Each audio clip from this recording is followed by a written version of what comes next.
განყოფილებას მთლიანად მადლობთ და ჩემი სამოქალაქო განათლების კლუბს.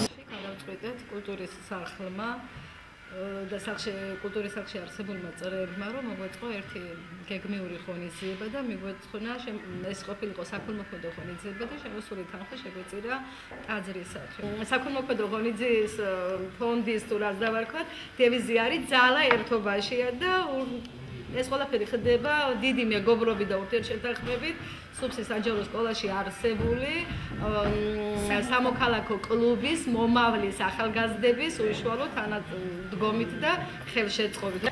ძალიან საჭირო იყო ეს დღე და ეს კონცერტი რო ჩატარებული იყო, რადგან ეს ერთ-ერთი გზა იმისა, რომ ბევრი ხალხი შეიკრიბოს და უფრო ბევრ ხალხს გაუჩნდეს სურვილი იმისა, რომ თანხა შემოწიროს, რადგან ეს ძალიან საჭირო საქმეა ჩემი აზრით. ბილეთები გავარიგეთ მოსახლეობაში და სხვა გავგებით. ჩვენ დავდიოდით ოჯახებში, სათდაოდ, ვეკითხებოდით სურდა თუ არა მონაწილეობის მიღება ამ დახმარებულ ეკლესიაში დამხმარებისათვის და ვისაც სურდა, რიცხვავდა.